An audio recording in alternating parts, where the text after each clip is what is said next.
부정한 사람이 이렇게 귀한 목사님들 또 우리 귀한 교수님들 우리 동일사들과 함께 말씀하게 되어서 너무나 영광스럽습니다. 제가 오늘 저희 아내의 할아버지 할머니 이야기를 좀 하면서 여러분들과 인사를 좀 나누려고 합니다. 제 아내 쪽에 할머니 조남은 우경신 전도사님이세요. 우리 전도사님께서는 본래 황해도 해주 출신이신데 황해도 해주하면 우리 한국 역사의 김구 선생이 태어나 자라는 곳입니다. 어린 시절에 김구 선생님에게 교육을 받았던 분이십니다. 김구 선생님의 백범일치를 읽어보면 목사님 이름이 한번 나오시는데 우종서라는 목사님이십니다. 그분에게 김구 선생이 세례를 받고 어린 시절 예수님을 만나게 되었습니다. 그 우종서 할아버지께서 제 아내 할머니의 큰 아버지가 되십니다. 그렇게 어린 시절 참 믿음 속에서 자라나시다가 부군께서는 할아버지께서는 조남이 정재호 목사님이십니다. 정재호 목사님은 평양신학교에 28회 졸업생이신데 1933년에 졸업을 하시고 황해도 언율업이라는 교회에서 목회를 시작하셨습니다. 제가 몇 년 전에 집회를 하는 가운데 한국의 신용산 교회를 담임하셨던 정문호 목사님께서 한번 찾아오셨어요. 목사님께서 이미 연세가 지긋하신데 내가 살아있을 때 자네 아내 쪽에 할아버지에 대해서 할 말씀이 있다고, 당신께서는 어린 시절 한 7, 8 그 어린 시절에 그 언율교회를 다니셨노라고 말을 해요. 정재호 목사님께서 언제나 흰 두루마리를 입으시고 도포를 입으시고 성도들 한 사람 한 사람을 섬겼던 것을 생생하게 기억을 하느라고 그 옛날에 일제 치하였지만 많은 성도님이 교회를 다니던 큰 교회라고 말씀을 해주셨습니다. 목사님께서 그곳에서 계시다가 1942년도 해방되기 전에 많은 고난을 치르시고 먼저 돌아가시게 되었습니다. 목사님 소천하신 후에 할머니 우경신 전도사님께서는 다른 교회에 가서 섬기셨는데 여러분들 아마 이름을 다 들어보셨을 한국 역사에 이름이 잘 알려지는 김익두 목사님이십니다. 황해도 선천에 있는 교회에 김익두 목사님 교회에 가서 전도사 사역을 시작을 하셨습니다. 그리고 이제 해방이 되고 공산 정권이 점점 들어온 것을 보고 할머니께서는 그때 어린 아들, 딸 둘을 데리고 월남을 하셨고 가셔서 섬기셨던 교회가 세문안 교회입니다. 세문안 교회는 이북에서 올라 내려온 많은 성도님이 계셨고 그때 할머니가 섬기셨던 언유럽 교회 그리고 선천교 성도들이 많이 있었습니다. 이제 6.25 전쟁이 일어나고 거의 모든 성도님을 다 밑으로 월남을 시키고 대구 부산으로 내려보내고 할머니께서는 마지막까지 교회를 지키셨는데 그때 아들이 중학교 2학년 그리고 딸이 초등학교 어린 아이였습니다. 그 어린 아이들을 피난길에 보내면서 할머니께서는 종이 한 장을 아들에게 지어주셨습니다. 이사에서 49장에 나오는 말씀이었습니다. 여인이 젖먹는 아이를 어찌 잊겠는가? 여인이 그 아이를 잊을지라도 나 여호와는 너희를 결코 잊지 아니하노라. 그렇게 말씀 하나 지어주고 하나님이 너희를 책임지실 거니까 부산에서 만나자고 먼저 피난길을 보냈습니다. 이제 점점 서울이 함락되게 되자 할머니도 더 이상 교회를 지키지 못하고 마지막에 교회 문을 닫고 미군 배를 타고 부산으로 내려오셨습니다. 만나기로 했던 그 아이들이 나타나지 않는 걸 보고는 아마 이 전쟁통에 죽은 줄 알고 할머니도 기도하다가 주님께 가야 되겠다 하고 한 교회에 들러서 금식으로 기도를 시작했습니다. 30일 동안 금식했을 때 아들과 딸이 극적으로 찾아와서 할머니를 만났어요. 이제 부산도 점점 위험하게 되자 부산에서 할머니가 또 교회를 세워서 그곳에 피난민들을 돌보시다가 그리고 부산도 이렇게 되자 제주도로 가서 제주도에서도 교회를 세우셔서 또 피난민들과 함께 예배를 했습니다. 할머니께서는 할아버지는 평양신학교 졸업을 하셨고 할머니는 일본에서 신학을 유학을 하셨습니다. 그 할머니께서 서울이 수복되었다는 이야기를 듣자마자 아이들을 또 제주도에 두고 홀로 세문안교회를 올라오셔서 교회 문을 여셨습니다. 그리고 6.25 전쟁 이후에 세문안교회에 담임 목사가 없었던 시기가 1년 조금 더 있었습니다. 그때 할머니께서 여성이셨지만 담임 목사는 아니고 담임 전도사로 세문안교회 유일하게 여성 담임 전도사님으로 섬기셨습니다. 조금 세월이 지나서 1961년이 되었습니다. 그때 한참 우리나라에서 합동 통합 WCC 문제 또 성경관 문제로 어려움을 겪었을 때 세문안교회는 통합적으로 남고 할머니께서는 나오셔서 교회를 새롭게 개척을 하셨습니다. 그때 세문안교회에서 77명의 성도님들이 나오셨는데 그 성도님들이 대부분 다 황해도 은유롭교회 그리고 김도 목사님께서는 선천교회 성도들이 많으셨어요. 그때 1961년도 1월 1일 개척 예배를 하셨는데 그때 장지환이라는 집사님 댁에서 장소를 내어주셔서 개척 예배를 했고 그 개척 예배 때 모신 목사님이 우리 목교회사에 잘 알려지는 명신홍 목사님이십니다. 명신홍 목사님께서 증거했던 복음의 말씀이 아가서 4장 12절 말씀입니다. 내 누이 내 아내는 물된 동산이요. 그 설교를 하셨는데 그 설교 말씀을 가지고 교회 이름을 동산교회라고 지었습니다. 그게 1961년 1월 1일의 첫 예배입니다. 그리고는 할머니께서 성도들을 전도사로서 돌아보시다가 1961년 한 달이 지나고 2월이 되었습니다. 그때 우리 합동신학원을 세우신 우리 박윤수 목사님께서 고려신학교에서 섬기시다가 조금 사건으로 결국에는 학교에서 그만두시게 되었고 1960년도에 떠나시게 되셨습니다. 그리고 박윤수 박사님께서 학교를 그만두시고 계신다라는 소식을 듣고 교회에서 박윤수 박사님을 만나러 부산으로 내려가서 동산교회에 와서 목회를 해주십시오. 그래서 목사님께서 올라오셔서 1961년 2월 5일에 목사님께서 첫 예배를 인도하셔서 동산교회 개척은 아니시지만 첫 일대 담임 목사님으로 섬기게 되셨습니다. 목사님께서 그때 첫 예배 때 하신 설교의 제목이 고난을 알라, 고난을 받고 고난의 삶을 살라라는 게 첫 말씀이셨습니다. 목사님께서 그렇게 동산교회에서 3년 동안 섬기시면서 참 많은 성도님들에게 말씀으로 진리의 말씀, 영혼을 깨우는 하나님의 말씀으로 오직 진리를 선포했던 그 말씀으로 영혼을 깨우셨어요. 그리고 3년 후에 총회신학원의 학장으로 부름을 받고 총회신학원으로 떠나시게 되고 그 다음에 김성환 목사님이 동산교회를 부임을 하시게 되었습니다. 한국 교회사에 정말 우리가 상상하지 못했던 그런 어르신들의 믿음, 하나님 한 분만을 바라보고 믿음 하나 가지고 성경 구절 하나 그 어린 아이들에게 지워보내면서 피난길로 떠나보내셨던 그분들이 우리의 믿음의 선조들이고 그분들의 정말 하나님을 향한 그 믿음 하나, 오직 하나님을 신뢰하는 믿음 하나 때문에 한국교회가 오늘까지 오게 되었습니다. 박윤선 박사님께서 돌아가셨을 때 목사님의 마지막을 지키신 분이 이능전 권사님이란 분과 그리고 아드님이셨습니다. 지금 미국에서 두 분 다 의사생활하고 계신 분입니다.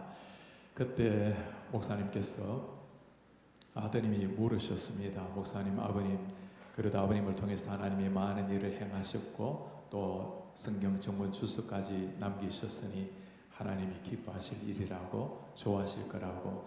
그때 아버님께서 그 돌아가시기 직전에 아버님이 생생하게 말씀을 하셨습니다. 내가 쓴 주석이 나의 업적이 된다면 당장 불태워 없애버려라. 오직 하나님의 은혜로 하나님의 이름으로 영광을 위해서 살다가 호련히 떠나신 분이 여러분들의 믿음의 선배, 우리 영적 선배를 하시는 박윤선 박사님이십니다. 제가 이전에 공부하던 시기에 20여 년 전에 그때 마지막으로 박윤선 박사님의 소천하실 때 지켜보셨던 이능정 권사님을 미국 텍사스에서 만났습니다. 권사님의 따님은 지금 중국에서 선교사역을 하고 계시는데 권사님께서 제가 텍사스에 왔다는 얘기를 들으시고 찾아오셔서 저에게 종이를 한 장 꺼내주셨습니다. 늘 박윤선 목사님께서 살아계셨을 때 외쳤던 일사가고라는 말, 그 글이 쓰였던 일사가고의 글이었습니다.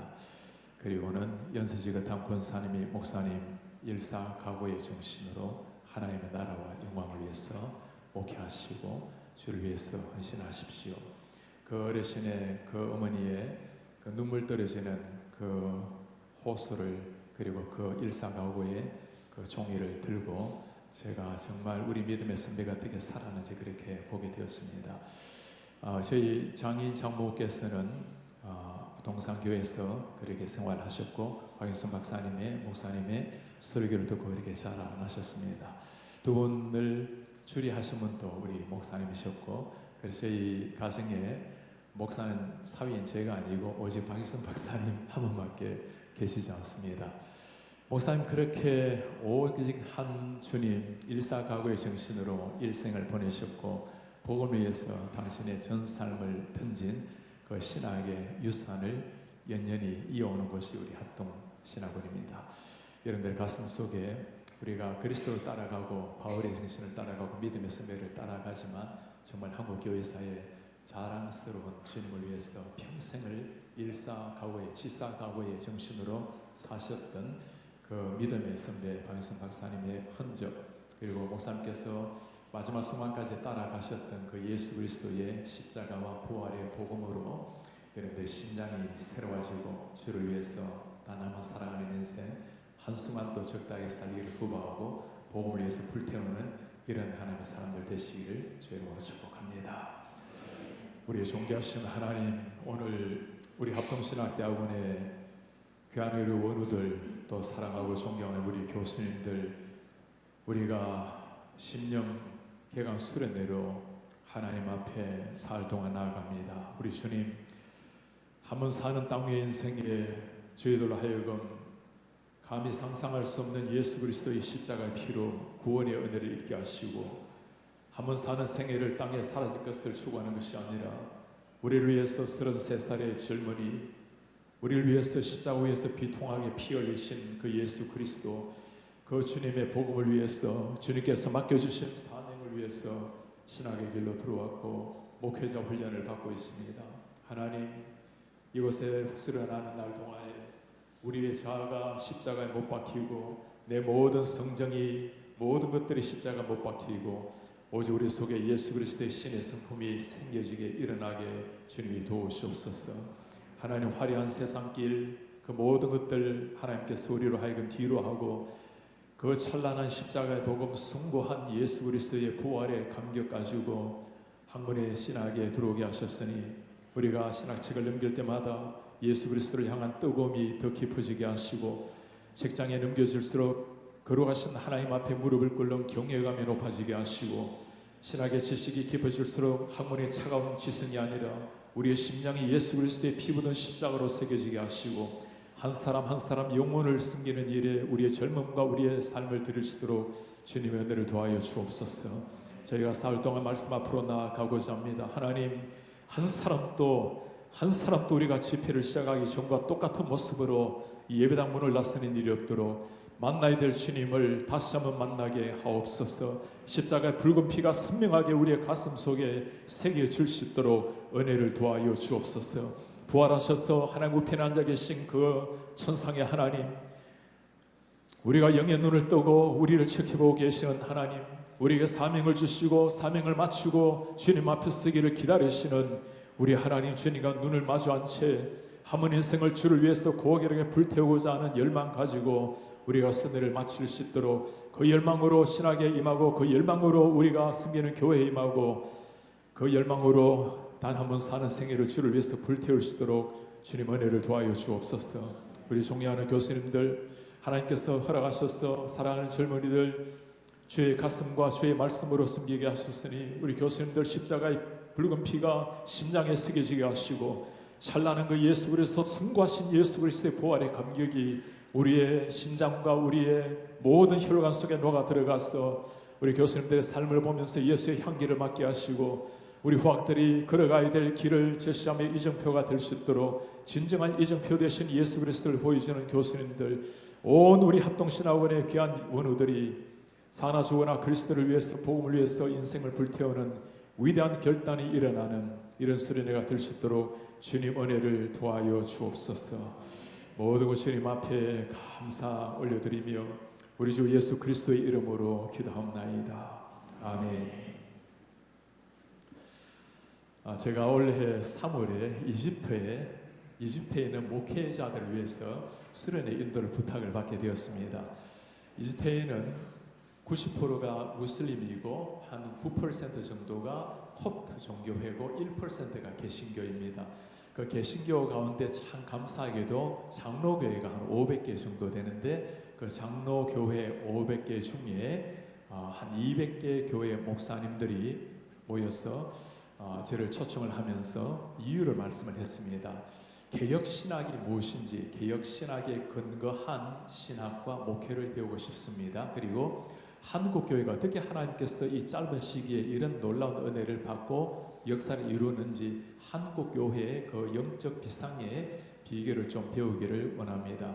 제가 나흘 동안 그 이집트 목사님들을 섬기면서 정말 가슴이 얼마나 뜨거워지는지 모릅니다. 이집트 같은 나라는 여러분 아시는 것처럼 무슬림들은 태어나면서 아이디의 주민등록 중에 무슬림이라고 박혔음이 나옵니다. 그 사람들이 예수를 믿는다라는 것은 자신의 아이덴티티를 포기해야 되고 가족을 버려야 되고 직장을 잃어야 되는 모든 미래가 막히는 위기를 겪는 그 고난을 감수해야 될 일이지만 심지어 때로는 생명의 위협을 받지만 그러나 기꺼이 주를 위해서 자신의 모든 것을 버려두고 예수님을 믿는 기독교인이 되고 때로는 목회자가 된 사람들입니다. 말씀을 들을 때마다 정말 눈물과 감격으로 말씀을 듣는 그분들을 보면서 너무 감격스러웠습니다. 많은 나라가 이집트뿐이겠습니까? 이 세상의 많은 나라는 한국교회가 오늘까지 이 짧은 시기에 이렇게 성장한 비결을 알기를 원하고 한국교회가 지니고 있는 그 철저한 성경관, 진리의 말씀을 그대로 믿는 성경관이 무엇인지를 알기를 원합니다. 그러나 지금 한국교회의 모습을 보면 모두가 다 위기라는 말을 쓰고 있는 이런 시기를 맞이하고 있습니다. 우리 합동신앙원도 아마 이런 위기에서 모두가 다 고민하고 기도하는 시기일 텐데 지금도 현재도 그런 많은 위기를 겪고 있지만 우리 한국교회의 미래상이 과연 어떠할까?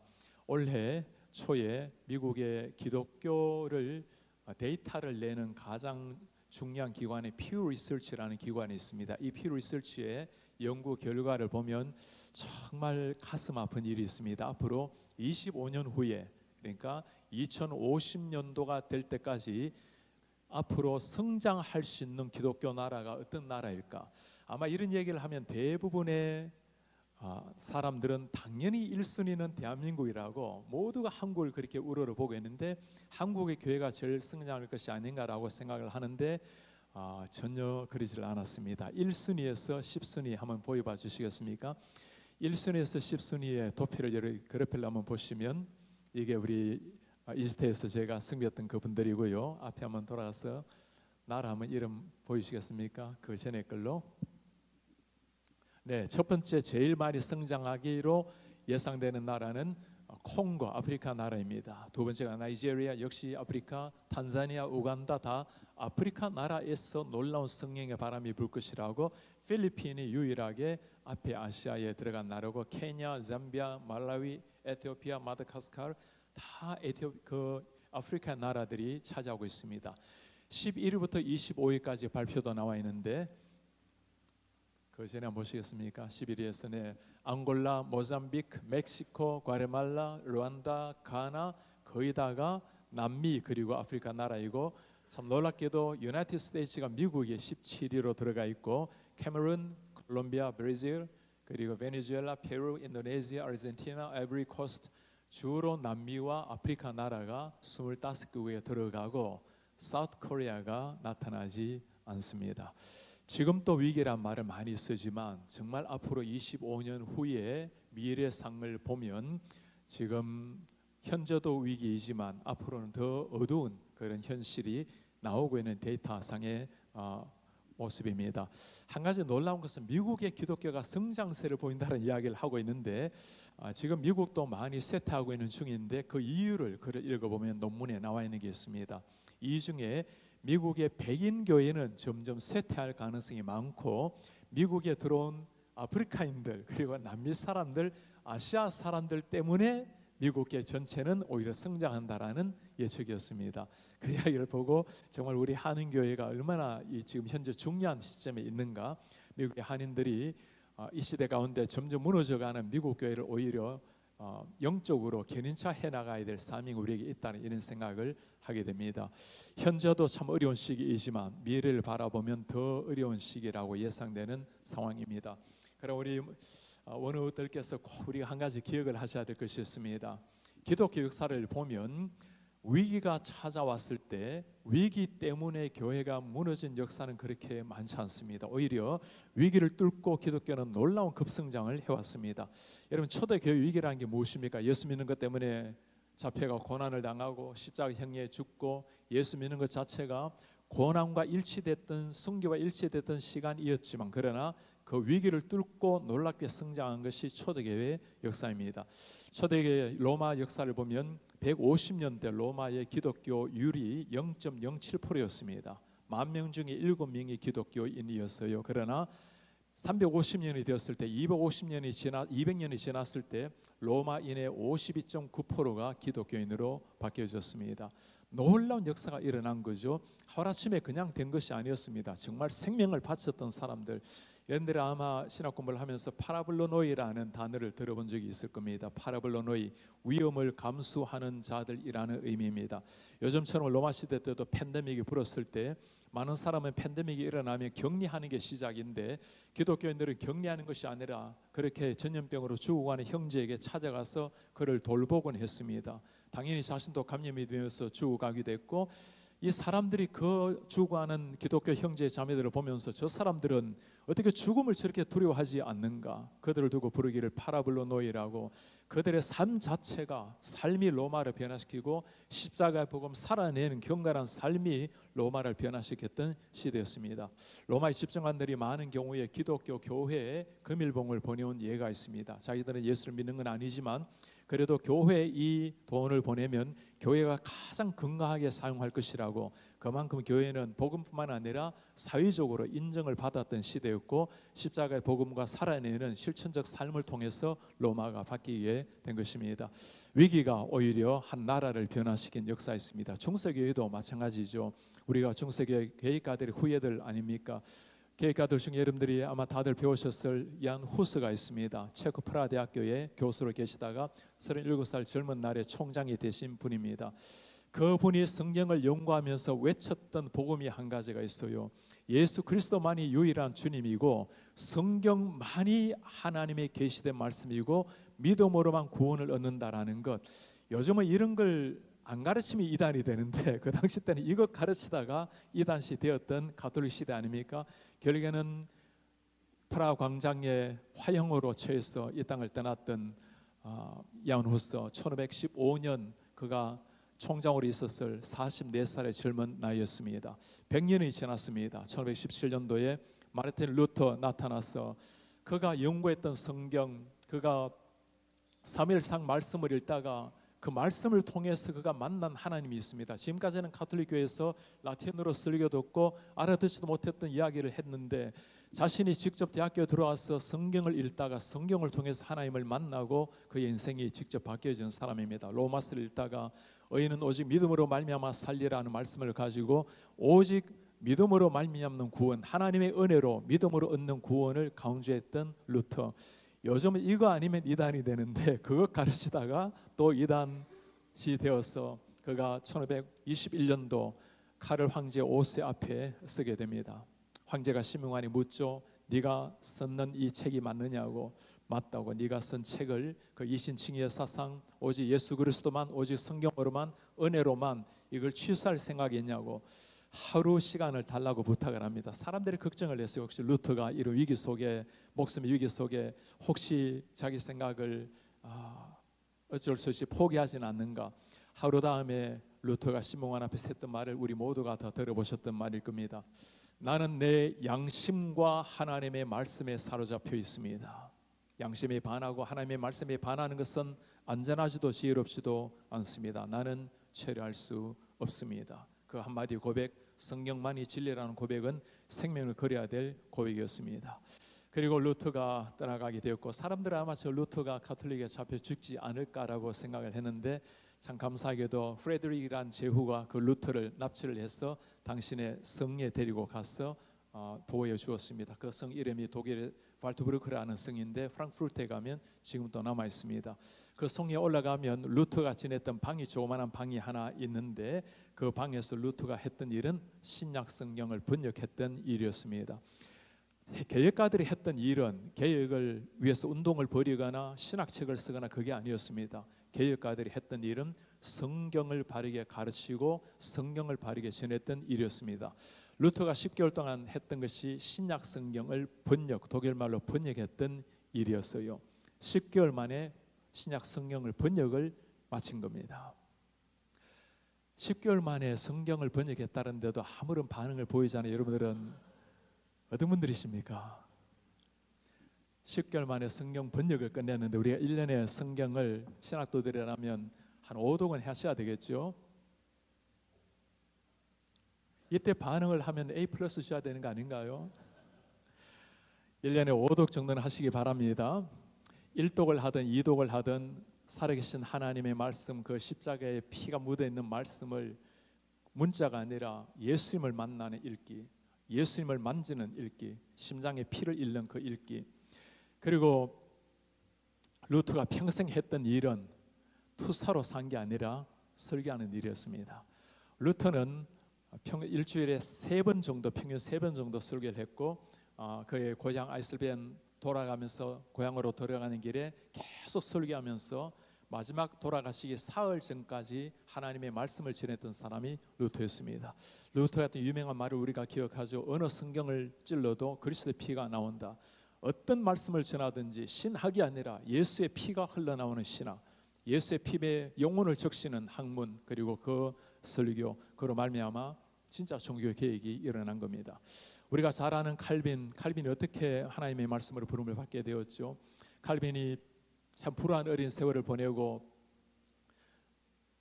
콥 총장이라는 친구의 총장 연설문을 쓰게 되었어요. 그때 칼빈이 그 연설문을 작성을 하게 됩니다. 그 연설문에 보면 마태복음 말씀을 인용을 해요. 우리의 몸은 죽이지만 영혼을 죽이지 못하는 자들을 두려워하지 말라. 이게 가톨릭 시대 폭탄처럼 들려졌습니다. 그리고 콥 총장도 도망하게 되고 칼빈도 도망을 하게 되었어요. 칼빈이 도망을 하다가 숨은 장소가 있는데 우리가 이름을 들어보셨을 그 프랑스 파리에 가면 몽마르트라는 언덕이 있습니다. 그 언덕을 쭉 내려오다 보면 그 왼쪽에 집이 하나 있는데 그 집 간판에 보면 칼빈이 도망 다니다가 숨었던 집이라고 그 여전히 지금도 역사적으로 남아 있습니다. 그리고 칼빈이 했던 일이 내 생명을 바쳐서 해야 될 일은 진리의 말씀을 바르게 해석하는 일이라고 그렇게 했던 책이 기독교 강요라는 책입니다. 신학책이 아니라 하나님의 말씀을 바르게 해석하기 위해서 도움을 주기 위해서 사도신경 강해를 쓰고 주기도문을 쓰고 그리스도인의 자유를 쓰고 또 굉장히 길게는 성례, 당대 성례가 중요한 이슈였으니까 성례를 썼죠. 그렇게 진리의 복음을 위해서 달려갔던 칼빈, 그가 26살 때 썼던 것이 우리가 잘 알고 있는 기독교 강요라는 책입니다. 제가 미국에 유학을 하면서 책을 딱 2권 들고 갔는데 성경 이외에는 하나 들고 간 게 기독교 강요 책이고 다른 하나가 제가 대학원 때 영시 전공할 때 전공했던 Paradise Lost라는 신라권이라는 2권의 책이었습니다. 그 책을 쓴 것이 요한 칼빈이 26살 때 일이었어요. 그 놀란 표정 한번 보여봐 주세요. 26살에 성경 다음으로 전 세계를 압도하는 우리 신학의 가장 개혁 신학의 길을 이정표를 제시해주는 책을 쓴 게 26살 때였습니다. 1535년도였어요. 그리고 27살 1536년도에 초판이 발행이 됩니다. 그때 칼빈이 스위스 제네바를 지나가는 길이었는데 파렐이 그를 찾아왔어요. 이미 스위스에서 개혁운동을 일으키고 있을 때였습니다. 나와 함께 이곳에서 개혁운동을 일으키자고. 그때 칼빈이 했던 말이 있습니다. 나는 성정이 조용한 사람인 거로 책 읽고 그리고 성경 연구하는데 내 삶을 보내길 원합니다. 그때 파렐이 한마디 해요. 네가 하나님이 너를 지금 부르고 지금 이 시대가 너를 부르고 있는데 조용히 앉아서 글이나 쓰고 성경을 읽는다면 하나님이 너를 평생 따라다니면서 저주할 거라고. 그 말에 그냥 정신 나간 칼빈이 그곳에서 머물고 목회를 시작하게 됩니다. 그 목회지가 제네바의 베드로 비에르 예배당입니다. 지금도 그대로 남아 있고 한 1,000명 정도 들어가는 큰 예배당입니다. 그곳에서 칼빈이 2년 정도 목회를 하다가 정말 제대로 살아야 된다고 복음을 선포하다가 쫓겨나게 돼요. 옆으로 가면 프랑스 스트라스부르크인데 그곳에 가서 성 니콜라스라는 교회에 가서 3년 동안 목회를 합니다. 그리고 3년 후에 다시금 제네바로 돌아와서 그가 세상을 떠났던 날까지 1545년까지 그곳에서 마지막 목회를 하게 됩니다. 칼빈이 했던 일은 평생 했던 일은 그가 신학책 쓴 게 없죠. 칼빈이 남긴 것은 목회자들 위한 주석과 성도들을 위한 설교였습니다. 목회자들 라틴어를 해야 되니까 라틴어로 주석을 썼고 성도들은 일반 사람들이 누구나 알아들 수 있는 언어, 평민 언어 프랑스 말이어서 프랑스 말로 설교를 했습니다. 칼빈의 설교가 2023편이 남아 있어요. 칼빈이 평생에 했던 일은 하나님의 말씀 바르게 선포하는 일이었습니다. 말씀이 바르게 선포되면 영혼이 변화되고 진정한 종교 개혁은 진리의 말씀으로 된다는 것을 알았기 때문입니다. 종교 개혁을 학문적으로 접근하는 것이 아니라 진리의 말씀에 근거하는 것, 예수의 십자가를 만나는 것, 부활의 복음을 만나는 것, 그게 개혁가들이 루터도 칼빈도 쩌빙글리도 그거 외치다가 간 사람들입니다. 여러분들의 가슴 속에 생명을 걸고 복음을 지켜내었고 화형에 불타 죽었고 나는 처리할 수 없습니다. 내 양심과 하나님의 말씀 앞에 서 있을 뿐입니다. 쫓겨나면서까지 진리의 복음을 전했던 사람들, 그 위기를 뚫고 나온 것이 우리가 써 있는 종교 개혁의 선배들이고 우리가 그 후예들입니다. 위기 때문에 중세가 끝이 나고 오히려 위기 때문에 종교개혁 불꽃이 타오르게 된 것입니다. 한국교회도 마찬가지입니다. 우리가 일제치하에 예수 믿는 것 때문에 얼마나 많은 사람들이 잡혀가서 죽임을 당하고 고난을 당했습니까? 6.25 때 얼마나 많은 사람이 잡혀갔나요? 사람들이 한국교회에 가톨릭의 순교자가 많다고 생각하는데 가톨릭 순교자가 10만 명이 됩니다. 개신교 순교자는 20만 명이 넘게 나타나고 있어요. 그 무수했던 기독교가 핍박을 당하고 교회가 무너지고 순교를 당하고 그 순교자의 피 위에 오늘 한국교회가 왔습니다. 우리 사랑하는 오늘 여러분들, 위기가 아무리 거세다 하더라도 고난의 바람이 아무리 세다 하더라도 고난 때문에 교회가 무너지지는 않았습니다. 오히려 고난 때문에 우리는 고난을 딛고 십자가의 복음으로 한국교회가 오늘까지 왔습니다. 그리고 우리는 반드시 위기를 이겨내고 하나님 앞에 새롭게 일어날 줄 믿습니다.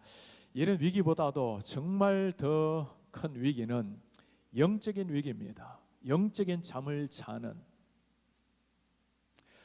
한국도 미국도 지금 영국도 전 세계가 영적인 잠을 자는 듯한 이런 시기를 맞이하고 있어요. 그런 가운데 참 지난해 하나님께서 이 시대 가운데 내가 살아있노라고 이 시대 젊은이들을 사랑한다고 너무너무 놀라운 선물을 이 땅에 하나 주셨습니다. 그게 여러분들이 다 들어보셨을 에즈베리의 놀라운 부흥의 바람이었습니다.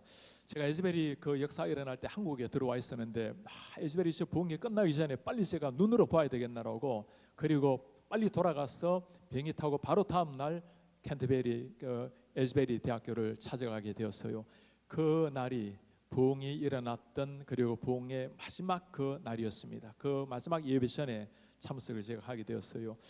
전 세계 사람들이 눈으로 보고 믿지 못할 광경이 일어나게 된 것입니다. 그 예배당에 1,500석이 들어가는데 이 부흥운동이 일어나는 그 부흥이 일어난 예배당이 신학교 대학원의 예배당이 있고 대학교 예배당이 있는데 신학대학원의 예배당이 아니고 일반 대학교의 예배당이었습니다.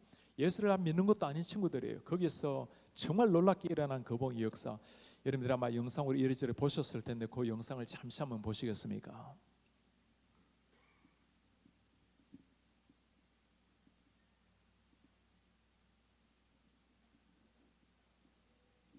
지금 줄을 앞에서 안에 들어가지 못하고 저 수천 명이 저렇게 줄을 서 있고 8시간 정도 줄을 서야 안으로 들어가시는 상황이었어요. 밖에도 이렇게 인산인해를 이루고 있고 이게 2주 동안 계속되었던 일입니다. 이거는 신학교 채플인데 저렇게 무릎을 꿇고 제가 이제 직접 찍은 사진이니까 늘 저렇게 쓰는 사람들, 이게 안에서 찍은 모습인데 저 1,500명의 학생들, 젊은이들, 그리고 전 세계에서 몰려든 사람들, 부흥이 일어난다고 막 엄청난 하늘이 터지는 게 아니고 차분하게 예배하고 주님 앞에 나가 있는 사람들. My only defense, my righteousness, 내 유일한 방패, 나의 의로우신 주님. 오 하나님, 우리는 주님이 필요합니다. 이 말 잘 기억하시기 바랍니다. How I need you, Lord. 주님, 우리는 주님이 필요합니다. 이는 밖에서 안으로 들어가지 못하고 밖에서 그냥 저렇게 예배하고 찬송하는 사람들, 그리고 수백 명이 모여서 예배하고 수천 명의 사람들이 줄을 지어 있고 수백 명의 사람 무릎을 꿇고 기도하고 정말 이 시대 가운데 상상할 수 없는 일이 일어나고 있는 거예요. 제가 마지막 날 예배에 참석을 해서 목사님께서 이제는 우리가 계속 이렇게 이곳에서 예배할 것이 아니라 이제는 하나님께서 우리에게 주신 이 놀라운 리바이벌 부흥을 여러분들의 삶을 통해서 살아내고 전파해야 될 시기입니다. 이제는 carrier of this revival, 이 리바이벌의 부흥의 carrier, 여러분들이 전달자로 써야 될 때입니다 하고 전달자로 살아가실 분들은 일어나십시오 했을 때 1500명의 모든 사람들이 그 자리에서 일어났고 저도 그 자리에서 일어난 한 사람이었습니다. 그리고 이 놀라운 부흥의 바람이 전 세계에 불기를 시작했어요. 제가 다시 한번 다음 달에 제주베리를 찾아가서 총장님, 교수님들, 학생들 많은 사람들 우리에게 영상팀을 데리고 가서 인터뷰를 하면서 다시 그분들을 만난 적이 있습니다. 그분들이 이 부흥운동 이후에 어떤 삶의 변화가 일어난지를 보기를 원했기 때문입니다. 제가 그때 가장 이 부흥 역사가 일어났을 때 자주 사용된 하나가 있습니다. 여러분들이 보시는 것처럼 뭐 엄청나게 일어나는 게 아니라 차분하게 예배하고 차분하게 찬양하고 유명한 셀럽들이 목사님들이 와서 설교하려고 했을 때 아무도 세우지 않았습니다. 유명한 찬양 인도자들 그 누구도 세우지 않고 그러니까 여러분들처럼 평범한 학생들 평소 때 오는 목회자들 그들이 예배 24시간을 인도를 했어요. 가장 많이 사용되었던 단어가 Hunger for God이라는 단어였습니다. Hunger for God, 하나님을 향한 목마름, 하나님을 향한 그 갈망하는 마음. 그냥 교회를 다니는 것이 아니라 그냥 예수를 믿는 것이 아니라 하나님을 향한 그 hunger for God. 저걸 보면서 너무 주님 앞에 정말 탄식하는 마음으로 기도하게 되었어요. 하나님, 우리 한국교회가 hunger for God을 회복하게 도와주십시오. 우리 믿음의 선조들이 생명을 걸고 예수를 믿었고 생명을 걸고 교회를 오늘까지 지탱해 왔는데 그 열정을 다시 한번 심어 주십시오. 우리 사랑원우들 신학대학원 3년의 세월 동안에 여러분들의 삶을 통해서 예수 그리스도의 그 심장 소리를 듣는 여러분들의 책장에 책이 쌓여질수록 하나님 앞에 꿇는 무릎이 강해지는 이런 여러분들 되시기를 바랍니다. 하나님의 눈동자를 보지 못하고 여러분들이 신학대학원을 졸업하게 되면 잘못하면 종교인 기독교인이 되어 종교인 목회자 됩니다. 예수의 심장 소리를 듣지 못한다면 심장 소리를 들려줄 수가 없고 예수의 숭고한 부활에 감격스러운 하나님의 낯빛을 보지 못하면 결단코 여러분들이 강단에서 예수의 부활의 복음을 선포해내지 못합니다. 신학교 다닐 때 그 예수의 피 묻은 십자가의 영혼을 적시고 그 부활의 복음으로 내 심장이 뚫리는 이런 하나님의 종들, 우리 존경하는 교수님들부터 그런 신학과 그런 신앙과 삶을 가슴에 새기고 우리 선조 박영수 목사님께서 남겨주신 그 한마디 말씀 일사각오의 정신으로 주를 향해서 인생을 불태우는 이런 여러분들 되시길 바랍니다. 오늘 우리는 가장 영적인 깊은 잠에 빠져 있었던 한 사람의 사건을 읽게 되었습니다. 야곱이었어요. 하나님께서 그 야곱에게 잠들은 야곱에게 오늘 찾아오셨습니다. 야곱아 일어나라, 베델로 올라가라. 무슨 일이 난 거죠? 야곱은 형을 속이고 아버지를 속이고 장자권을 훔칩니다. 분노한 형의 미움을 받고 하란으로 도망을 갑니다. 도망가는 길에 베델에서 처참한 그 야곱에게 하나님이 찾아오셨습니다. 하늘에서 인간의 몸으로 사다리를 타고 내려와서 야곱을 만나신 하나님이 야곱에게 약속을 합니다. 나는 너의 조부 아브라함, 네 아버지 이삭의 하나님이다. 내가 너 가는 길을 지켜주겠고 네가 아버지 집으로 평안하게 돌아오게 하리라. 지금 아버지도 속이고 형도 속이긴 이 파렴치한 야곱에게 하나님은 놀라운 약속을 하고 있는 겁니다. 야곱도 하나님 앞에 약속을 해요. 하나님, 내 가는 길에 나를 지켜주시고 먹을 음식, 입을 옷을 주시고 아버지 집으로 평안하게 돌아오게 하시면 하나님이 나의 아버지가 되시고 이곳 베델에서 내가 하나님의 집을 짓고 내 삶을 주를 위해서 드리겠습니다. 하나님과 야곱 간의 약속이 이루어진 겁니다. 하나님은 이 약속을 신실하게 지켰어요. 야곱에게 원했던 아내들을 다 주었고 수많은 자녀들을 주셨고 거부가 되게 했습니다. 아무리 부자고 아무리 자식이 많고 가정이 인정을 받는다 하더라도 이 마음의 평안이 있어야 진짜 행복이 있는 법이죠. 야곱의 마음은 늘 불안했습니다. 형 에서가 나를 쳐들어오진 않는가? 혹시 자객을 보내서 나를 죽이진 않는가? 그렇게 노심초사 아둥바둥 살았던 날들이 20년의 세월이 지났어요. 이제 고향으로 돌아가려고 자식들과 모든 노예 종들 가족들을 다 끌고 길을 떠나갑니다. 소식이 들려와요. 형 에서가 400명의 군사를 이끌고 야곱을 붙들어 잡으러 온다라는 소식이었습니다. 정신이 나가버린 야곱, 마지막까지 야곱은 또 인간적인 지혜를 가지고 하나님 앞에 싸움을 합니다. 야복강에서 어떻게 하면 내가 이 위기를 벗어날 것인가. 사랑했던 라헬은 뒤로, 라헬 좀 덜 사랑했던 라헬은 저 앞으로, 소떼 양떼 두 떼로 나누고 하여튼 마지막까지 최선을 다해 자신의 꾀를 의지하는 이 야곱, 그 야곱을 하나님이 다시금 찾아와 주셨어요. 그리고 야곱의 이름을 이스라엘이라고 바꿔주셨습니다. 야곱이라는 이름은 경쟁자란 이름입니다. 형 발꿈치를 잡고 태어난 경쟁자의 이름에서 이스라엘이란 이름은 승리자란 이름입니다. 하나님을 만났지만 죽지 아니하고 승리했던 그 야곱이 하나님을 만난 거죠. 무슨 일이 일어났죠? 저 멀리 형 에서가 보입니다. 조마조마하고 있는 야곱을 향해서 에서가 뛰어와서 목을 끌어안고 소리칩니다. 너는 나의 하나밖에 없는 내 동생 야곱이라. 무슨 일이 일어난 거예요? 저 야곱 때문에, 동생 때문에 내 인생이 망가졌다고, 세상을 원망하고 불평하고 부모님을 원망하고 언젠가 죽이리라고 400명의 그 군사를 끌고 왔던 그 형 에서에게 무슨 일이 일어난 겁니까? 여러분 꼭 기억하시기 바랍니다. 우리가 하나님을 만날 때 거기에 모든 인생의 문제 해결이, 해답이 거기에 있는 줄 믿습니다. 하나님을 만나는 순간 야곱의 모든 인생 문제가 해결되는 그 순간, 신학 공부를 할 때든지 목회를 할 때든지 인생 문제는 언제나 있기 마련입니다. 아무리 좋은 교회라도 문제는 있기 마련. 그게 지상교회의 모습입니다. 그때마다 문제 해결하느라고 뛰어다니는 목회를 하다 보면 평생 문제 해결하다가 인생 다 보내는 겁니다. 문제 앞에서 우리가 묵상해야 될 것은 문제가 아니라 우리의 하나님인 줄 믿습니다. 우리 같이 한번 해볼까요? 문제를 묵상하지 말고 하나님을 묵상하라. 문제 묵상하지 말고 하나님을 묵상하라. 제 눈을 보면서 여러분 한번 정말 심장에 이 말씀을 꼭 새기시기 바랍니다.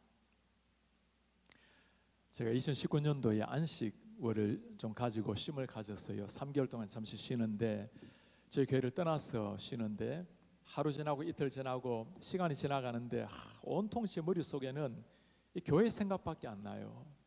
그러겠죠. 그냥 교회에 해결해야 될 문제, 그 사랑스러운 성도들 생각보다 해결해야 될 그 문제들, 고민들이 계속 생각이 나길래 2개월쯤 지나서 우리 교회를 한번 방문을 했습니다. 밤낮 교회를 묵상하니까, 문제를 묵상하니까 교회는 어제 온 것 같아요. 저희 집은 아주 낯설게 보이는데, 그리고 난 다음 돌아오면서 제가 너무너무 제가 위기의식이 왔어요. 이제 한 달 후에는 돌아와야 되는데 새로운 마음으로 와야 될 텐데, 제가 기도 제목이 딱 하나 있습니다. 주님, 제가 새로운 마음으로 목회를 하기를 원합니다. 그런데 계속 교회만 묵상을 하고 있으니 교회가 떠나가지지 않으니 제가 아내에게 이 얘기를 했어요. 제가 교회 생각으로 정말 새로워져야 되는데 떠나지 않는다고 했더니 제 아내가 그렇게 말을 해요. 자기는 한 2, 3일 정도 지나니까 교회 생각이 싹 사라졌다고. 그래서 제가 뭐라고 했겠어요? 그게 성도와 목사의 차이라고. 그렇게 제가 우리 성도님들한테 병만 묵상하지 말고 주님을 묵상하라고. 우리 특별히 암투병하는 사람들 참 많이 있습니다. 교회 매주 몇 분이나 돌아가시고, 그렇게 많은 분들이 환우들 그렇게 계실 때마다 늘 제가 하는 부탁입니다. 집사님, 암을 묵상하지 말고 하나님을 묵상하십시오. 그런데 정작 제가 보니 문제를 묵상하고 있는 제 자신을 보게 된 겁니다. 하나님의 은혜로 3개월 지나고 병장에 비행기를 내리는데 정말 그 새로운 마음이 찾아왔어요. 너무너무 감격스럽게 그렇게 목회를 하고 있습니다. 사랑하는 여러분, 어떤 문제라도 문제 찾아올 때 문제 묵상하다가 인생 낭비하지 마시고 예수님 바라보고 예수님과 눈을 마주한 채 나가시기를 바랍니다. 오늘 하나님이 그렇게 약속을 지켰지만 문제는 야곱이었어요. 지금 야곱이 어디에 머물고 있죠? 세겜 땅에 머물고 있습니다. 하나님과 약속의 땅 베델로 올라가야 되는데 하란에서 세겜은 이스라엘 성지 순례를 해보면 몇 달이 걸립니다. 그 많은 양떼들, 가축들. 그런데 하란에서, 세겜에서 베델로 올라가는 것은 하루도 안 걸려요.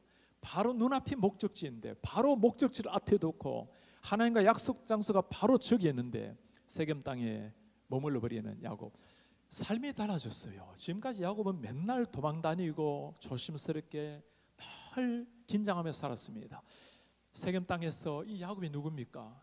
많은 가축들, 부자, 수많은 아내, 수많은 자녀들, 사람들은 이런 사람들을 부러워하죠. 와서 친구가 되기를 시작합니다. 야곱을 다 따르기를 시작해요. 야곱이 점점 인정을 받는 삶이 시작이 된 겁니다. 야곱 따라서 내가 이곳에 머물 것이 아니라 내가 베델로 올라가야 하는데, 하나님과 약속의 땅이 있는데 저곳으로 가야 되는데, 그러나 그렇게 보낸 세월이 하루 이틀 10년이 지났어요. 아무런 문제가 없는 것 같습니다. 하나님을 잃어버린 것도 아니고 완전히 사라져버린 것도 아니고 믿음이 그냥 이렇게 살다가 내가 주님께 가면 되지 않을까. 그러나 이런 야곱을 지켜보시던 하나님의 마음이 편치가 않았어요. 하나님의 사람이, 약속의 땅에서 사명을 향해서 불태워야 될 하나님의 사람이 저 세상에 뿌리박고 있는 세상 안락과 자기 만족의 행복에 뿌리박고 있는 그 야곱을 지켜보셨던 하나님의 마음이 편치를 않으신 거예요. 하나님이 버린 자식이라면 포기하시겠지만 하나님이 사랑하신 야곱에게 찾아오셨습니다. 무슨 일이 일어났죠? 딸 디나가 세겜 땅에 사람들을 보러 나갔다가 추장에게 겁탈을 당합니다. 여러분, 이런 일이 오늘날도 문제인데 고대 사회에 일어났다면 이거는 정말 가정의 위기 아닙니까? 이쯤 되면 야곱이 영적인 정신을 차리고 내가 바르게 서지 못함으로 자식에게 일어난 일이라고 하나님 앞에 무릎을 꿇어야 될 그 야곱이 아들들을 불러 모읍니다. 레위와 시므온아, 너희들이, 그리고는 이 자녀들이 어떻게 합니까? 야곱의 자녀들이 저 세겜 땅의 남자들을 다 할례를 받게 만들고 몰살을 시키죠.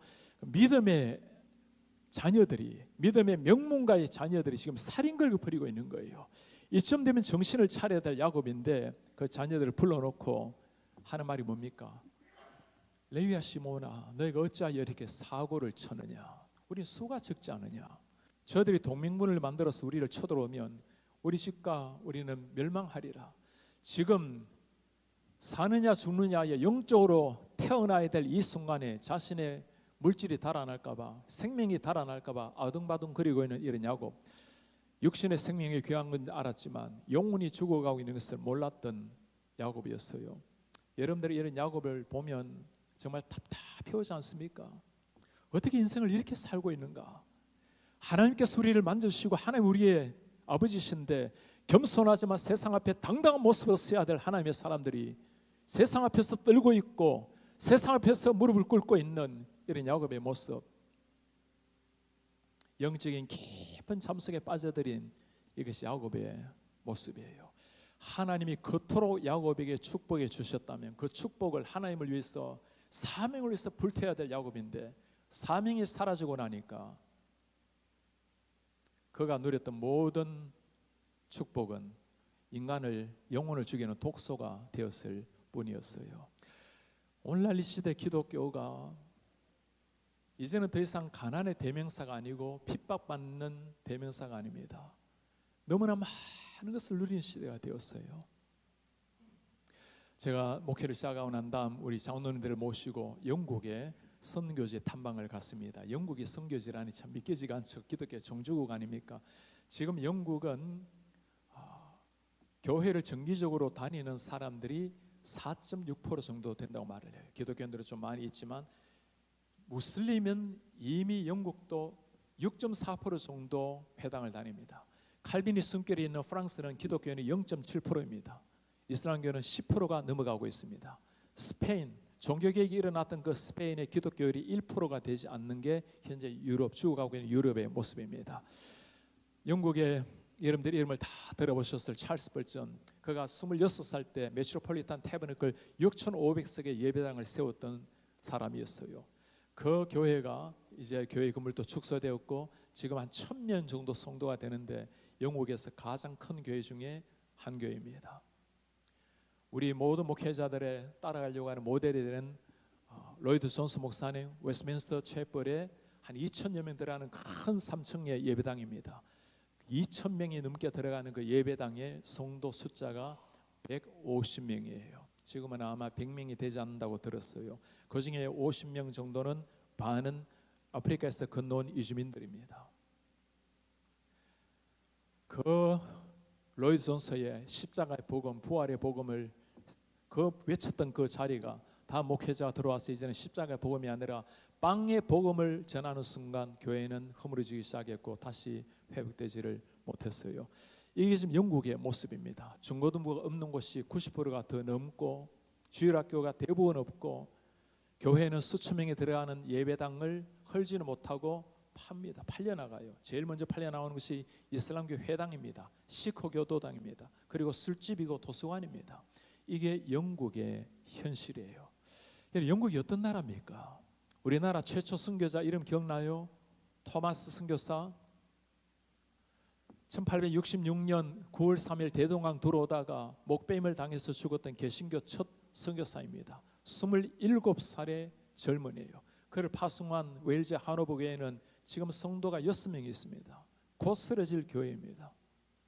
최초의 선교자 피가 흐르고 있는 나라가 영국이에요. 우리나라 최초의 성경 번역을 했던 사람이 누구죠? 존 로스입니다. 영국 선교사입니다. 한국의 그 놀라운 기독교의 기틀을 놓았던 그 영국 땅이 처참하게 죽어가고 있는 이런 모습. 영국이 이렇게 교회가 무너지는 이유를 연구한 3가지 이유가 있습니다. 첫 번째 이유가 자유주의 신학이라는 거예요. 성경을 진리 말씀으로 그대로 믿지 않는 자유주의 신학. 자유주의 신학이 들어오니까 다른 뭐가 들어올까요? 당연히 세속적인 물질주의가 들어오게 되겠죠. 그러니까 목회자들이 생명 바쳐 강단을 지키지 않는 세 번째는 정말 우리를 부끄럽게 하는 이유입니다. 목회자의 태만, 안일. 우리 같은 목회자들은 정말 우리 교수님들은 이런 거 보면서 정말 심장을 떨어야 됩니다. 신학이 학문으로 바뀌고 자유주의 신학이 사변화되고 성경에 살아있는 예수의 피가 사라지고 나니 자유주의 신학이 휩쓸고 가니까 신학교가 없나요? 신학교 있습니다. 목회자가 없나요? 자유주의가 들어오고 나니까 모든 게 무너져 버리고 생명 바쳐 복음을 전해야 될 이유가 사라져 버린 것입니다. 이게 영국의 현실이에요. 영국뿐이겠습니까? 지금 미국도 아직까지는 그래도 미국이 기독교 중심을 이루고 있지만 미국은 지금 청교도라는 이름은 있지만 청교도의 신앙이 사라지고 있는 이런 시대를 맞이하고 있어요.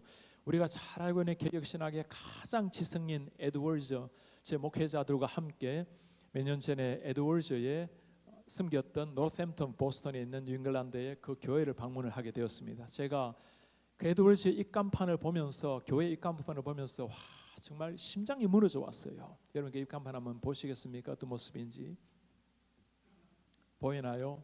All welcome. 모든 동성애를 환영한다는 입간판입니다. 교회 안으로 들어갔더니 강대상 올라가는 저 옆에 오색길을 걸어 놓았어요. 담임 목사님이 제 목회자들을 위해서 교회를 브리핑을 하는데 제가 보니까 교회가 한 1000명쯤 들어갈 수 있는 예배당이었어요. 저 예배당에 지금 120명의 성도가 있는데 그 중에 40%가 레즈비안들이랍니다. 성가대 대장 회중대표 회중교회가 되었는데 회중대표 모두가 레즈비안. 두 여성을 앞에 놓고 마미 하면서 아이들이 뛰어다니는 모습. 와 제가 저걸 보는 순간 정말 무덤에 있는 에드워즈가 뛰어나올 것 같더라고요.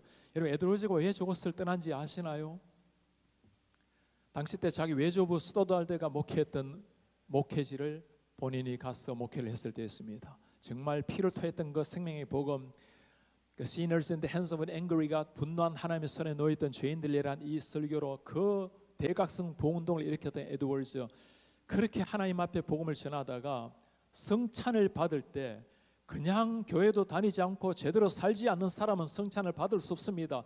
정말 하나님 앞에 경건하게 사는 사람이 받아야 될 성찬이라고 그것 때문에 투표해가지고 압도적으로 반대표를 받고 떠나간 겁니다.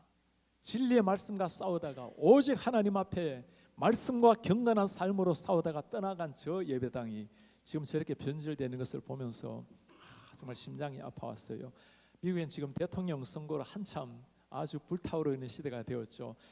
여러분들이 아마 영상을 좀 이리저리 보셨을 텐데 조 바이든 대통령이 대통령을 취임했을 때 지금은 기독교, 미국이 그래도 기독교적 나라이니까 대통령이 성경 위에 손을 얹고 선서를 하고 목사가 축복 기도를 합니다. 그 기도를 여러분 보신 적이 있나요? 실베스터 비만이라는 목사님이 초청을 받아서 기도를 하는데 그 기도 마지막 부분 여러분 한번 들어보시기 바랍니다.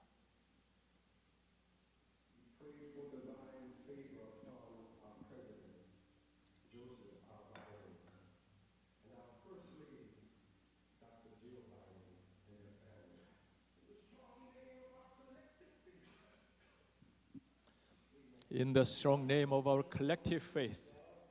네. In the strong name of our collective faith. 다양한 종교의 이름으로 아멘. 저분이 기독교 목사예요. 기독교 목사가 예수 이름으로 기도하자는 이런 시대. 고해에 하원 의원 개원할 때, 미국에는 국회도 개원할 때 처음에 가서 기도를 합니다. 기도할 때 그 기도 한번 들어보시겠습니까?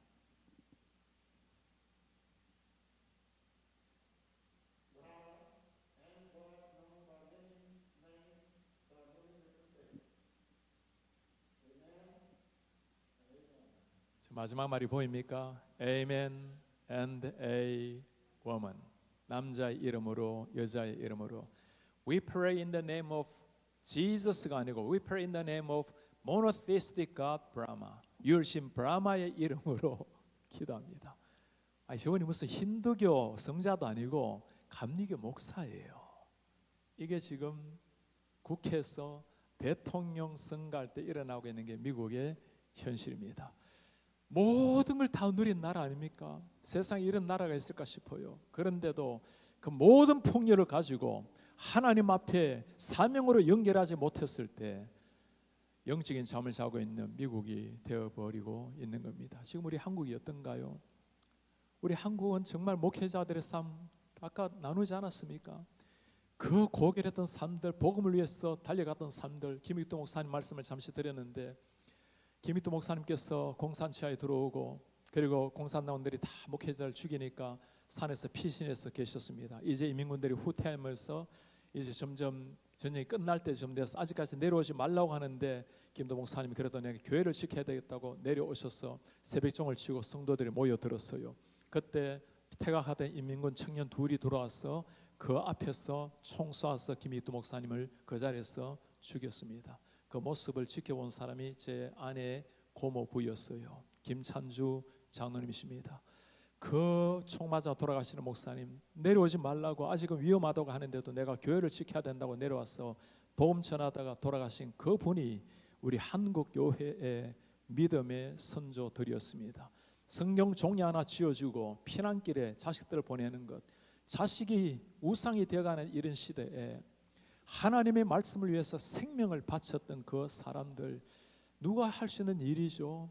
하나님을 정말 믿는 사람, 하나님을 정말 신뢰하고 내 삶을 드리는 사람. 그러나 오늘날 한국교회는 정말 대사회적으로도 비난의 화살을 면치 못하고, 우리 합동신학원의 우리 젊은이는 그러지 않겠죠. 정말 주님을 따라간다라는 것은 아버지 버려두고 배 버려두고 주님을 따라가는 겁니다. 그런데 요즘은 젊은이들 이야기를 하면 요즘 MZ세대들은 달라요 이런 말이 나와요. MZ세대는 다른 거 맞죠. 굉장히 여러분들의 사고와 시대도 다르고 또 달라져야 됩니다. 그러나 다르지 말아야 될 게 하나 있어요.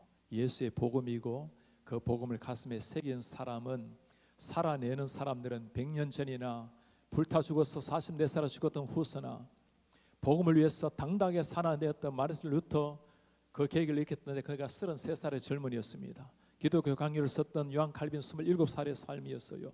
복음을 위해서 불타는 신념으로 살아내었던 26살 젊은이 목배에서 죽었던 그 사람들, 그들이 믿었던 신앙, 그들이 살았던 삶에는 변화가 없어야 될 줄 믿습니다.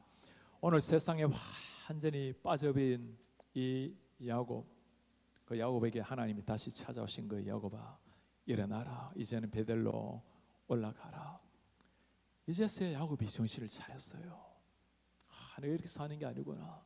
내가 하나님과 약속한 땅이 있는데 내가 저렇게 부를 누리고 자녀들을 누리고 이 세겜 땅의 인정을 누리고 살다 보니 10년이 흘러버렸고 이게 아니구나. 그제서야 야곱이 정신이 깨어난 겁니다. 이때가 야곱이 그 교만했고 감사했던 야곱의 삶, 완전 인간적인 야곱의 삶에 종지부를 찍고 새롭게 출발하는 순간이 바로 이 순간이에요. 자녀들을 다 불러 모읍니다. 종들을 불러 모읍니다. 뭐라고 말합니까? 너희들에게 의복을 받고 입고 몸을 정결하게 하고 그리고 모든 우상을 버려라. 와, 여러분 이게 믿어지는 말입니까? 우상을 버려라는 말이, 이게 아브라함의 손자 집안에 우상을 섬기기, 무슨 우상일까요? 드라빔입니다. 자식 많이 낳게 해주고 물질의 풍요를 가져다 주는 그 드라빔 같은 우상 다 버리고 이제 환난 날에 나를 만나 주신 여호와를 만나러 베델로 올라가자. 야곱의 삶에 위대한 부흥이 일어나기 시작을 한 거예요. 사랑하는 여러분, 하나님의 말씀이 임할 때, 하나님께서 직접 찾아오실 때 귀담아 들으시고 즉각적으로 반응하며 나가는 이런 여러분들 되시길 바랍니다. 야곱이 변화되기 시작했을 때 우리 하나님 얼마나 감격적으로 일어났겠어요. 모두 우상들을 다 버렸던 야곱이 그 우상을 뻔히 보고 있었어요. 그 우상을 갖고 온 사람이 누굽니까? 라헬 아닙니까? 그렇게 좋아했던 야곱, 인간적인 눈으로 사랑했던 라헬이었지만 전혀 믿음의 여인이 되지 못했던 이 라헬, 이제 모든 것들을 다 버리고 주님께로 올라가서, 여러분 하나님 앞에 올라가려면, 새롭게 일어나려면 결단 한 가지 해야 됩니다. 내려놔야 될 것이 무엇인지. 이거 내려놓으면 내 인생 끝날 것 같지만, 그러나 내려놔야 될 것이 무엇인지 한번 물어보세요. 우리는 그거 내려놓으면 인생 재미 끝날 것 같고, 인생 소망 끊어질 것 같지만 여러분 아니에요. 세겜 땅의 최고의 영화라 해도 그 베델 땅의 그림자만 못한 겁니다. 그걸 보아야 하시는 거예요. 천상의 예수의 모습을 만나야 세상 모든 걸 배설물로 여기는 게 입술의 고백이 아니라 삶의 실천이 되는 겁니다. 저희 교회는 특별한 한 분이 계십니다. 저를 아주 시골에서 어린 시절 전도하셨던 분이신데, 이분이 한국에서 교생활을 하셨어요. 그러다가 55세 한참 교생활 하실 수 있는 때, 제가 그때는 한국에서 총신에서 가르치고 있을 때였습니다. 저에게 찾아오셨어요. 목사님, 제가 이제 교수 그만두고 선교사로 가면 좋겠습니다. 신학 공부하기를 원합니다. 장로님, 아직까지 한참 하실 수 있는 시기인데 중국은 왔다 갔다 2시간이면 비행기 탑니다 했더니, 내가 10년을 더 가르칠 수 있지만 내 나머지 인생을 드리고 싶지 않다고 신학 공부를 하셨어요. 목사가 되셨습니다. 제가 그때 워싱턴 저희 교회로 부름을 받게 되었습니다. 목사님, 이제 제가 또 그분을 가르치게 되었어요. 그 옛날 30년 전에 저를 전도해 주셨는데 제가 이제 목사가 되어서 목회를 합니다. 선교사 가시기 전에 저희 교회에 오셔서 좀 섬겨 주십시오. 저희 교회에 오셔서 부목사님으로 오랫동안 섬기셨어요. 그러다가 이제 아직까지 은퇴하시기 전인데, 목사님, 이제는 더 늦기 전에 제 나머지 삶을 선교를 위해서 바치고 싶습니다. 저희 교회에서 파송해서 파송 선교사로 계십니다. 딸 없이 아들이 하나 있어요. 캐나다, 미국의 변호사, 참 아주 뛰어난 친구입니다. 중국말 또 영어, 한국어 완벽하게 잘하는 친구예요. 한 번에 제가 목회할 때 찾아왔습니다. 목사님, 내가 변호사로 주님을 위해서 잘 사는 것도 좋지만 내 한 번의 인생을 주님을 위해서 드리고 싶습니다. 제가 졸업했고 가르치고 있는 고든 코넬 신학대학원에 들어가서 목사가 되었어요. 지금 저희 교회에서 영권의 목사님으로 섬기고 있습니다. 사람들이 그렇게 물어요. 아니, 그 멀쩡한 교수직을 왜 버리고, 아니 그 좋은 변호사직을 잘 가지면서 예수 믿으면 안 됩니까? 가능하죠. 대부분의 우리는 자기 자리에서 최선을 다해서 주님을 섬겨야 됩니다. 그러나 하나님이 부르신다면, 하나님이 내 마음속에 격동하시고 부르신다면, 배와 부친 아버지를 버려두고 세상 모든 걸 버려두고 따라갔던 제자들 바울처럼 따라 나가는 겁니다.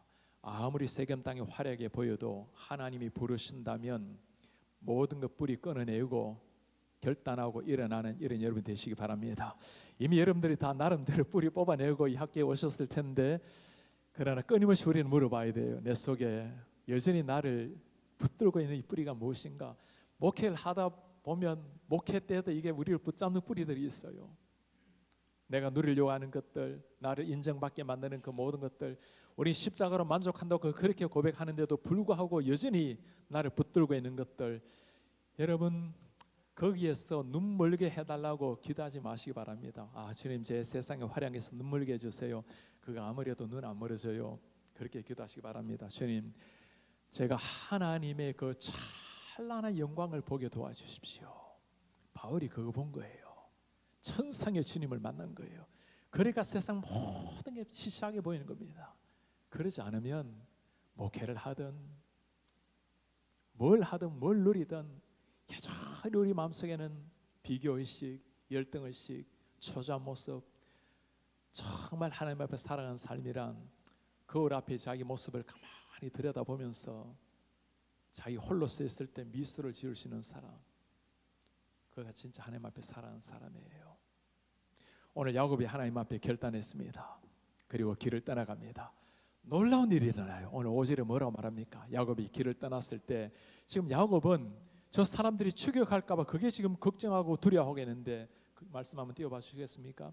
그들이 떠났을 때 하나님이 그 사명 고을들로 크게 두려워하게 하셨으므로 야곱의 아들들을 추격하는 자가 없었더라. 와, 이 지금 야곱이 걱정하고 있는 게 저들이 지금 나를 쳐들어오는 건데 누가 하시는 일이죠? 하나님이 사명 고을들로 벌벌 떨게 만들고 추격하게 하는 자가 없었더라. 할렐루야.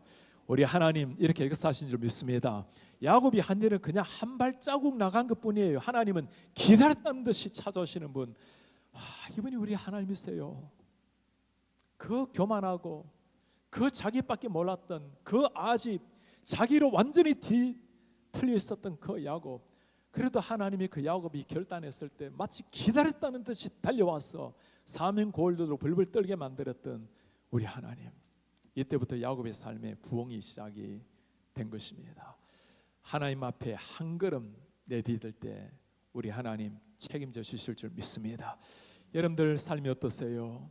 혹시 여러분들 가운데 정말 머물고자 하는 것이 세겜입니까? 베델입니까? 사람들의 인정을 받고 나름대로 누릴 걸 누리고 좋은 가정, 좋은 미래, 좋은 노후 보장, 이런 그걸 원하세요? 예수님 또 잊지 않고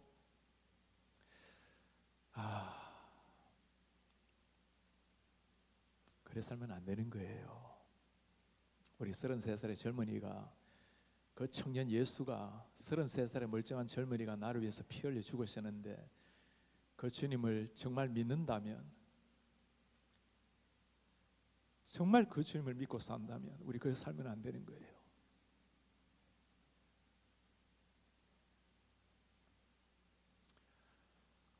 저는 청신대학원에서 10년 동안 교생활 하다가 저희 교회 부름을 받고 12년째 지금 목회를 하고 있습니다. 참 좋은 교회에서 지내고 있어요. 저희 교회 안식년 할 때 순장 반에 특강 하나 하러 갔을 때였어요. 제가 가기 전에 마침 담임 목사님이 사임을 하셔서 제가 못 가겠다고, 제가 담임 목사님이 안 계신 원에서는 설교하러나 강의하러 가지 않습니다. 가면 성도들이 혹시 또 저분이 우리 또 후보자 중에 한 분이신가 다들 오해하시니까 마음이 없으면 그러면 안 되죠. 그런데 이미 그때 9명의 후보자들 두고 스크린을 하고 있는 중이라고 해서 토요 새벽 기도를 마치고 창세기 출애굽기 두 강의를 하고 토요일 날 마치고 돌아왔어요. 강의를 마치고 내려오는데 장로님 한 분이 오셔서 교수님 목회 한번 해볼 생각이 없냐고, 마음이 없다고. 또 다른 분이 또 오셔서 목회 한번 해볼 생각이 없냐고, 목회할 생각이 미국에는 1%도 없다고 하고, 본래 주일 그 교회에서 보내려고 하다가 괜히 오해 줄까 봐 다른 데로 갔습니다. 월요일이 되어서 전화가 왔어요. 그때는 저희 원로 목사님이 살아 계셨을 때인데 원로 목사님이 전화가 왔어요. 교수님 돌아가시고 난 다음에 참 많은 성도님이 이분을 우리 목사님으로 모시면 좋겠다고 하는데 목회 한번 해볼 생각이 없습니까? 제가 미국에서 목회할 생각이 없습니다. 그 전에도 미국에 아주 제일 큰 교회 중에 한 교회 제가 청을 받았습니다. 당연히 제가 미국에는 목회할 생각이 없습니다 했더니 그대로 끊으셨어요. 그런데 이 목사님은 끊기 전에 한마디 하셨어요. 목사님 기도 한번 해봐 주세요. 이게 진짜 무서운 말이에요. 기도 한번 해봐 주세요. 제가 기도가 나오겠어요? 그때 웨스민스터 대학원에서 제가 안식년을 보내고 있는데 뭐 기도 안 하고 보내는데 2주 지났더니 전화 왔어요. 목사님께 목사님 기도하고 있습니까? 안 한다 말도 못하고 이게 한 달이 지나서 또 전화 왔어요. 기도하고 계십니까? 2달이 지나 또 전화 왔어요. 기도하고 있습니까? 저는 기도를 안 했어요. 할 이유도 없고 마음도 없었어요. 3달이 지나자 8월 첫째 주에 가는데 8, 9, 10월 둘째 주에 우리가 원래는 부흥회를 안 하려고 하는데 그래도 목사님 오셔서 부흥회 한번 해주세요. 제가 마음도 없는 교회를 부흥회를 가겠습니까? 그런데 이렇게 기도하고 있는데 가서 저도 혹시라도 모르니까 한번 기도해보고 또 아닐 때는 정말 아니라고 이제 그만하시라고 그렇게 부흥회를 갔어요. 사흘 집회를 하고 난 다음에 청미위원장 5분들 장로님들 모셔놓고 하나님이 주시는 마음이 없습니다. 그리고 돌아 나오는데 와, 제가 이게 너무너무 마음이 아픈 거예요. 기도를 전혀 안 했고 저는 아예 마음이 없었기 때문에 기도할 이유가 없었습니다. 그런데 교인들은 그렇게 확신하고 기도하고 있는데 제가 장로님들 한 달만 주시면 정말 제가 기도하고 말씀을 드리겠습니다. 11월 첫째 주였어요. 그리고 한 달 동안 한국에 들어와서 몇 교회, 할렐루야 교회, 수연호 교회 몇 교회를 부흥회를 하면서 제가 부흥회 이후에는 정말 주님 앞에 나아가서 기도를 했습니다. 기도를 하는데 이게 마음이 열리질 않는 거예요. 제가 총신대학원에서 10년 동안 지나면서 요즘은 우리 합천도 그러나 다 교수 평가를 하잖아요. 평가에서 신학대학원의 한 명에게 최우수 교수상을 줍니다. 우리 학교 평가하면서 제가 단 한 번도 2등을 해본 적이 없습니다. 매 학기 최우수 상을 상금과 함께 저희 집에 학기마다 상패가 다 있습니다. 그러니 하나님께서 저에게 좋은 교수에 아마 재능을 주셨다는 거겠죠. 저는 교수 생활이 참 좋았어요.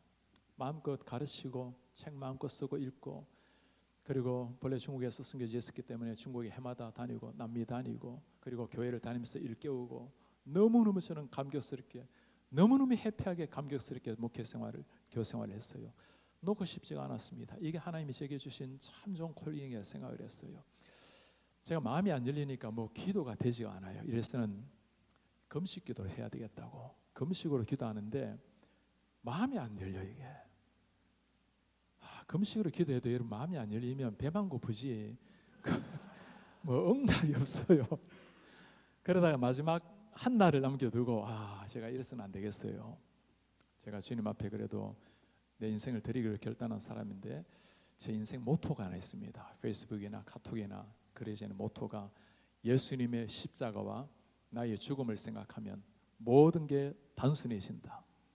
예수의 십자가 앞에서 뭘 우리가 바랄 게 있습니까?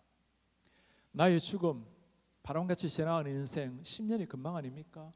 내일 주님 앞에 쓸지 모를 인생에 나의 죽음을 생각하면 모든 게 심플해진다. 주님 뭐든지 말씀하시면 묻지 않고 순종하겠습니다. 네가 목자가 아니냐. 제가 그 말에 바로 전화를 했어요.